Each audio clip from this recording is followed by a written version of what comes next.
Welcome. I am Igel Steele. I'm with ELR-Precision, and today we're talking about the Arken EP5 GEN II 7-35 by 56 in an MOA base FFP scope. We are currently in what I best can describe as my backyard, which is not too shabby.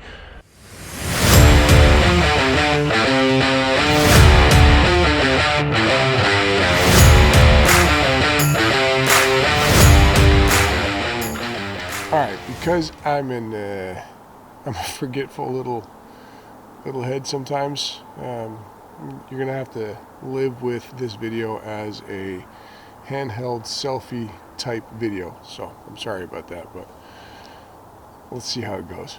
This could be kind of fun, but who knows. Anyway, we're looking here through the Arken Optics EP5 GEN II. This is the 7-35 by 56, and this is the MOA version, as this is what I could get hold of where I live. So, and by the way, welcome to my backyard.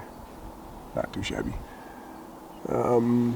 We are currently looking through the scope, and the scope is trained. I'm going to talk about this little buddy at another time.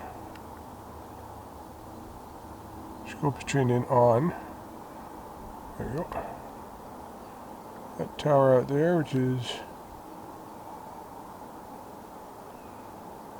measured that at 1,521 meters earlier, so that's not too shabby. This is a spotter, but anyway, talk about that another day.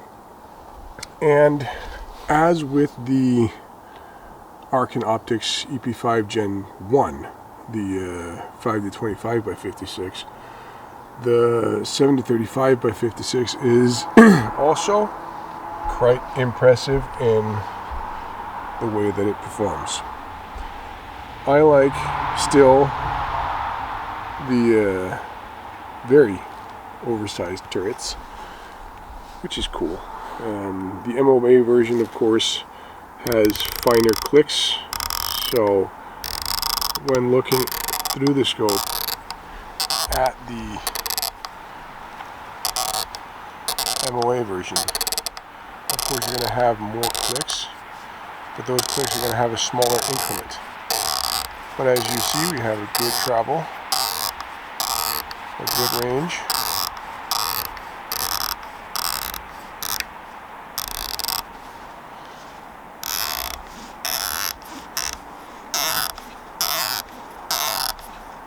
We also have good windage.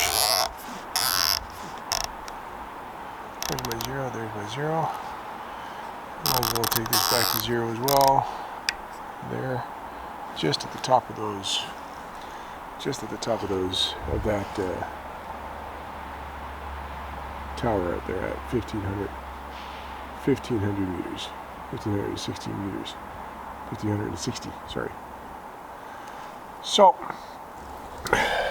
I've been using this scope for quite a while now. I've had it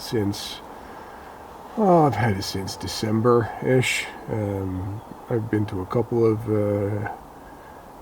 shooting gatherings with it. I've shot it quite a bit.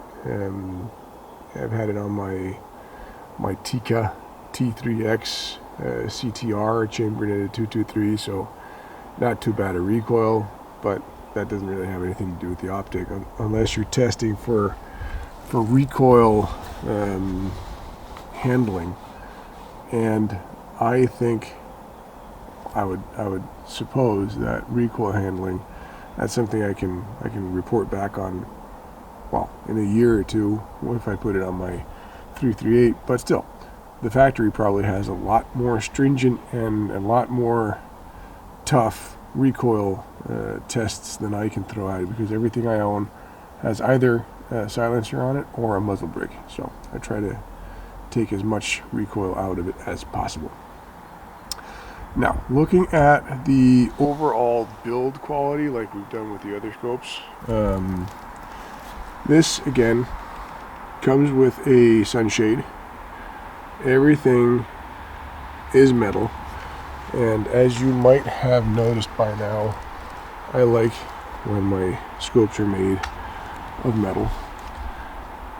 It comes with illumination as standard, and don't mind the lacking illumination on this. I have on purpose let this drain just to see whether or not there was any auto switch in it, and there isn't. It just drains the battery if you leave it on, so don't leave it on. And it's got like the EP5 GEN II. It's got 1 through 6 with off switches in between each position, so that's actually quite good. I like the off switches in between each position, so that's good.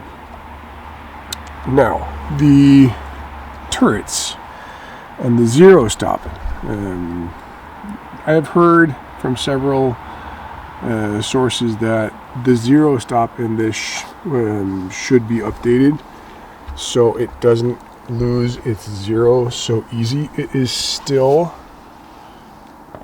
a screw held in by a set screw. It's a set screw held by a set screw, so it's an inception set screw.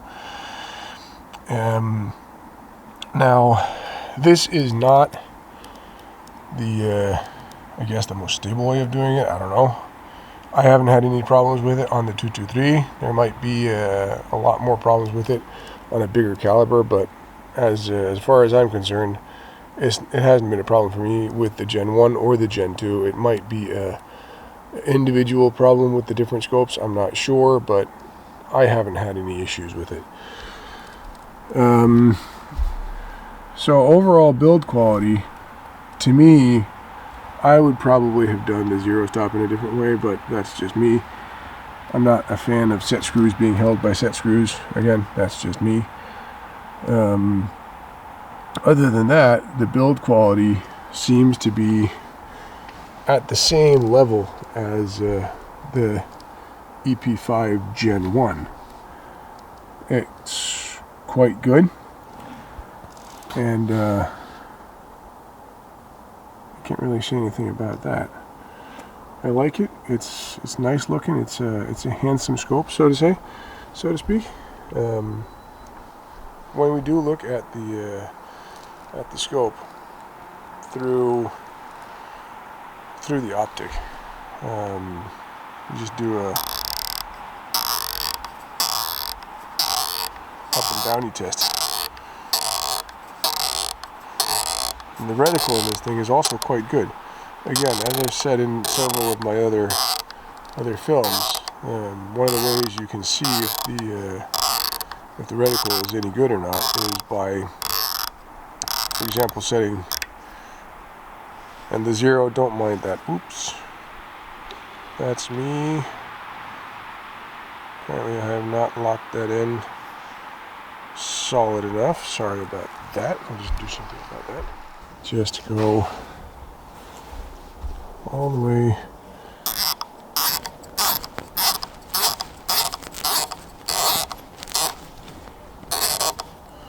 down and back all the way up.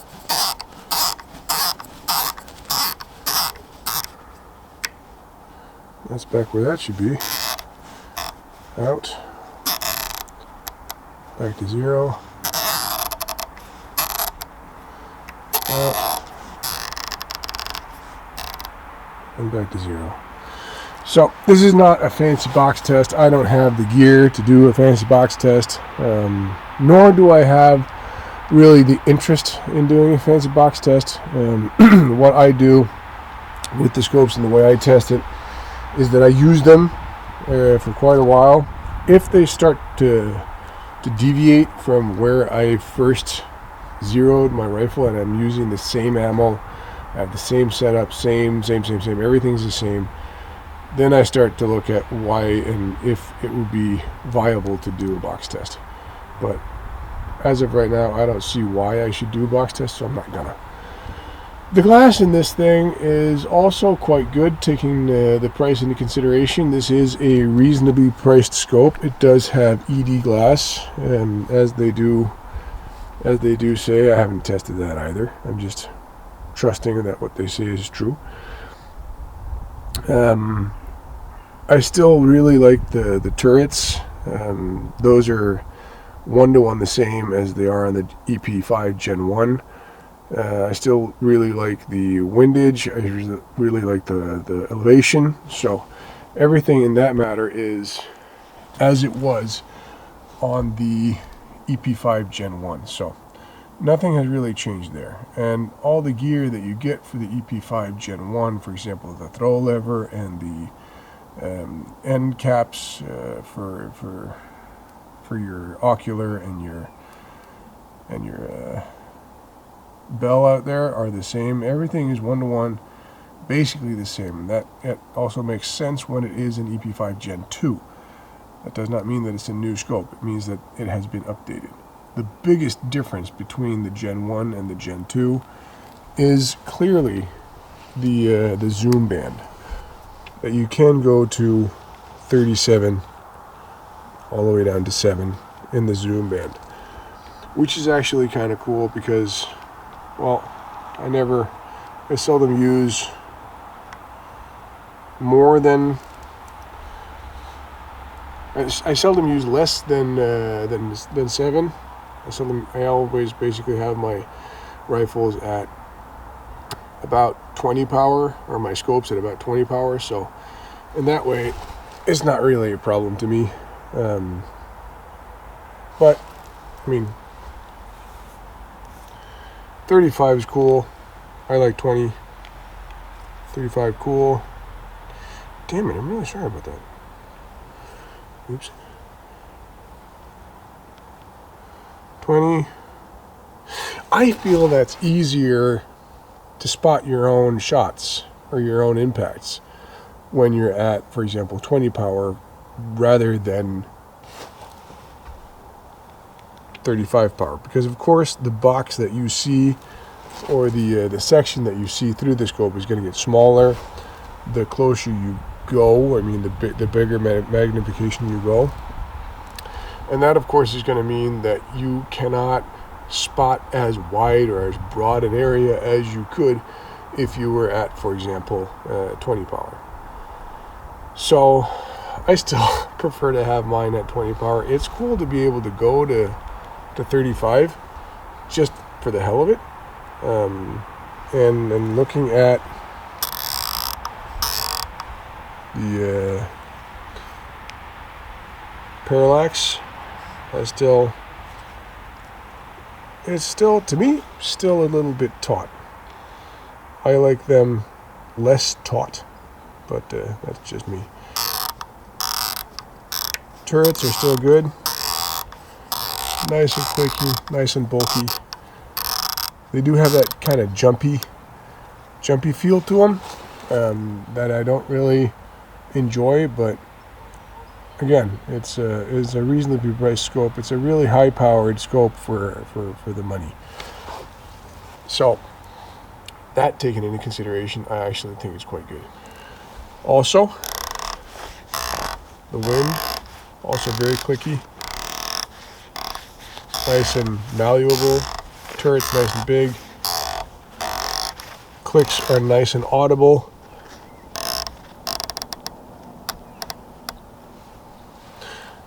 Again, kind of jumpy, but nothing that I would say would be out of the ordinary. So that's still all good.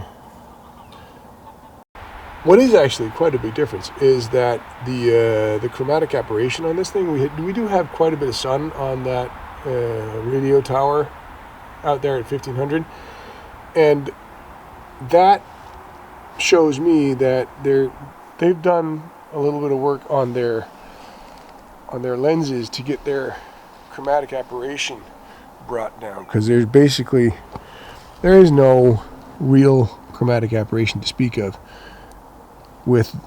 even at 35 power. Actually, that's quite crisp. Also, looking at the trees in the background, that's also quite crisp. Yeah, I like it. And it is, of course, an FFP scope, so it is a scope in the first focal plane. And well, I like it. Just like I like the EP5 Gen 1. Am I ready to ditch my Collises and my Schmidt & Benders and my Zeiss and my Zero Compromise optics and all the others to go with a less expensive scope like the Arken EP5? I'm not quite sure about that. There are some subtle differences to the turrets. There are some subtle differences to the glass. There are some subtle differences overall that still has me going to the Super Scope manufacturers for glass. But I will say that the EP5 Gen II 7-35 by 56 has done quite a good job at persuading me to think about alternatives. You don't always have to go with the most expensive. Sometimes the lesser expensive and the more frugal scopes actually do quite a good job, and I do believe that this is one of them. So I don't know why I'm just extending time here. I shouldn't do that. I'm looking at me. I should be looking at the camera. Hello. That's the camera. I haven't tried this before. This is very selfie of me, almost Blair Witch Project of me. Maybe I should run through the woods. Turn it black and white, maybe. Go for a run. Not gonna do that. Too lazy. Too lazy. I don't know why I'm still talking. Anyway, stay tuned and stay safe.